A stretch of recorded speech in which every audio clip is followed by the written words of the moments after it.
ओम शांति। मेरे प्यारे प्यारे अति मीठे सभी ब्राह्मण भाई बहने, श्रीमंत भाई का दिल से बहुत बहुत याद प्यार स्वीकार करना।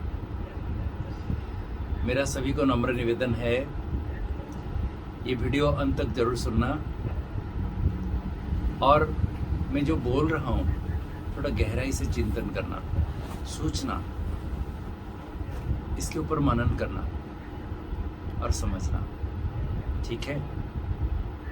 देखो, हम सभी जो भी बाबा के बच्चे साकार में बाबा से नहीं मिल पाए, अव्यक्त में ही आए, मन में क्या आता है, कैसा लगता है? काश हम भी अगर साकार में होते, हमारे दादियों के साथ हमारा पाठ होता, ब्रह्मा बाबा से मिलते, मम्मा से मिलते, कितना अच्छा होता। लगता है ना ऐसा? खास जब मैं जगदीश भाई का अनुभव सुनता हूँ, दादियों का अनुभव सुनता हूँ, मुझे ऐसा लगता है वो कल्प ऐसा ही होगा, हम साकार बाबा से नहीं मिल पाएंगे। कैसे थे ब्रह्मा बाबा, कैसी पालना देते होंगे, कैसी उनकी रूहानी दृष्टि होगी, कैसी मम्मा होगी, मन में आता है ना। और ख़ास जो अभी अव्यक्त पाठ बंद होने के बाद, अर्थात 2017 के बाद जो भाई बहनें ज्ञान में आए, उनका कैसा अनुभव होता होगा। हाय हमारे भाग्य कि हम साकार में इतने साल तक बाबा के पाठ बजाए और अव्यक्त रूप में भी पढ़ना दिए, हमारा पाठ दोनों में नहीं है। कितने भाई बहनें रोते हैं, जानते हैं? रोते हैं। इतना बदनसीब है हम कि दोनों पार्ट में हम नहीं थे। तो देखो, हमारा बाबा दयालु है, कृपालु है। जब भक्तों की मनोकामना पूर्ण करते हैं तो जो बाबा के बच्चे जो बाबा को पहचानते हैं, उनकी मनोकामना कैसे पूर्ण नहीं करेंगे, बताओ। अभी तक हम सभी जानते हैं कि सतयुग के अंत तक 2 करोड़ आत्माएं होंगी और त्रेता के अंत तक 33 करोड़ देवी देवताएं होंगे। क्या हम सभी 33 करोड़ भाई बहनों को संदेश दे चुके हैं? क्या 33 करोड़ आत्माएं भगवान को पहचान चुके हैं? 33 करोड़ तो छोड़ो, 2 करोड़ भी दिल से बाबा कहते हैं जो देवी देवता बनेंगे, क्या भगवान को नहीं मिलेंगे, भगवान से दृष्टि नहीं लेंगे? सोचो तो सही, क्या बाबा का कार्य पूरा हो गया है? नहीं, बाबा का कार्य कहाँ पूरा हुआ है? तो बाबा कैसे आधा अधूरा छोड़ के चले जाएंगे? मैं जब शांतामणि दादी जब आईसीयू में एडमिट थे, अंतिम समय में मैं दादी को पूछा, दादी आगे चलकर क्या होने वाला है? दादी ने कहा, आदि सो अंत होगा। आप सभी जानते हैं दादी बहुत कम बोलती थी। तो मैं पूछा, दादी इसका थोड़ा स्पष्टीकरण करो ना।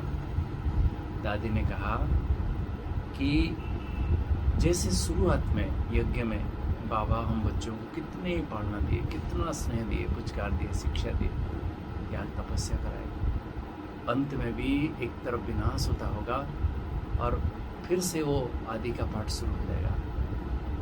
फिर से आप तपस्वी बच्चों से बाबा मिलेंगे, फिर से वो आदि का पाठ रिपीट होगा। हम साकार मूल्य में भी सुनते हैं आदि सो अंत होगा। देखिए, सृष्टि का आवागमन काल से हम देख रहे हैं परिवर्तन और पुनरावृत्ति, ये सृष्टि का नियम है। शुरू से लेकर अब तक सब कुछ बदल रहा है और समय पुनरावृत्ति होती है। देखिए, दिन रात मास वर्ष ऋतु सब कुछ रिपीट होते रहते हैं। तो ऐसे ही इस कल्प में भी बहुत कुछ बातें रिपीट होती रहती है। तो जैसे शुरुआत में बाबा आकर सबको पालना दिए, अभी फिर से वो ओम मंडली शुरू हो गया है मेरे भाई और बहनों। बाबा फिर से ओम ध्वनि का उच्चारण करा रहे हैं। जैसे शुरू में ब्रह्मा बाबा ओम ध्वनि कराते थे तो कितने भाई बहन ट्रांस में चले जाते थे, ज्ञान का विस्तार नहीं था। तो तो अंत में भी बाबा अभी कह रहे हैं कि सार में सबको ज्ञान सुनाओ, विस्तार में जाने की जरूरत नहीं। और हम मनुष्य आत्मा तो छोड़ो, सभी पशु पंछी जानवर पांचों तत्वों को भी पावन बनाना है। कैसे बनाएंगे? तो ओम आदि मंत्र है। हम देखिए गुरुवार के दिन भोग में क्या सुनते हैं, क्या गीत बजाते हैं? ब्रह्म से शिव बाबा पधारे, बोलते भाई ओम। सुनते हैं ना? नहीं। तो बाबा पुनः वही ओम ध्वनि सिखा रहे हैं। ओम ध्वनि करने से न सिर्फ वातावरण परंतु इस प्रकंपन से सारे पृथ्वी पावन हो जाएगी और सभी मनुष्य आत्माएं, प्राणी जगत सभी पावन हो जाएंगे। तो बाबा यही संदेश अभी दे रहे हैं। कितनी आत्माओं को अभी संदेश देना बाकी है? 33 करोड़ आत्माएं कम से कम बाबा से दृष्टि तो लेंगे, बाबा को पहचानेंगे ना, दिल से कहेंगे मेरा बाबा ना, ऐसे ही देवी देवता बन जाएंगे। तो बाबा का कार्य पूरा नहीं हुआ है, इसलिए बाबा को पुनः आना पड़ा है। बहुत भाई बहनें सोचते हैं ये श्रीमद् भाई कितना बुद्धू है, मधुबन कोई छोड़ के जाता है क्या? लेकिन मैं क्या बताऊं मेरा अनुभव, मेरे भाई और बहनों, मैं तो पद्मापदम भाग्यशाली है। सच बता रहा हूँ, मेरे बचपन के दिन फिर से मैं अनुभव कर रहा हूँ। आए दिन ब्रह्मा बाबा मिल रहे हैं, शिव बाबा मिल रहे हैं, मम्मा की पालना मिल रही है।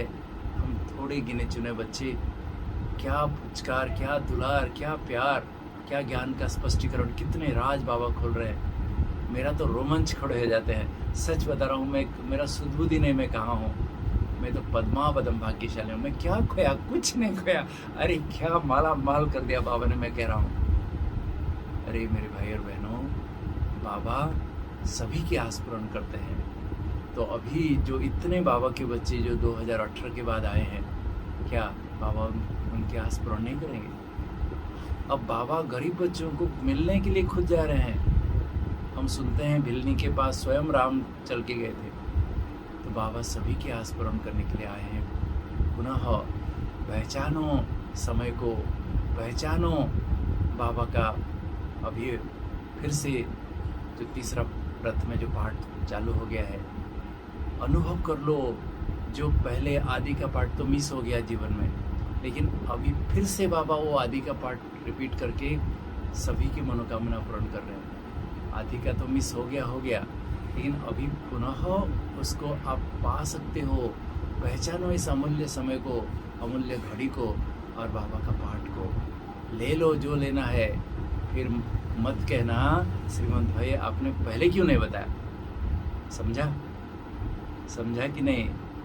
मेरे भाई और बहनों, इस समय कमाओ नहीं, और नहीं तो फिर अभी नहीं तो कभी नहीं तो कभी नहीं। ओके, ओम शांति।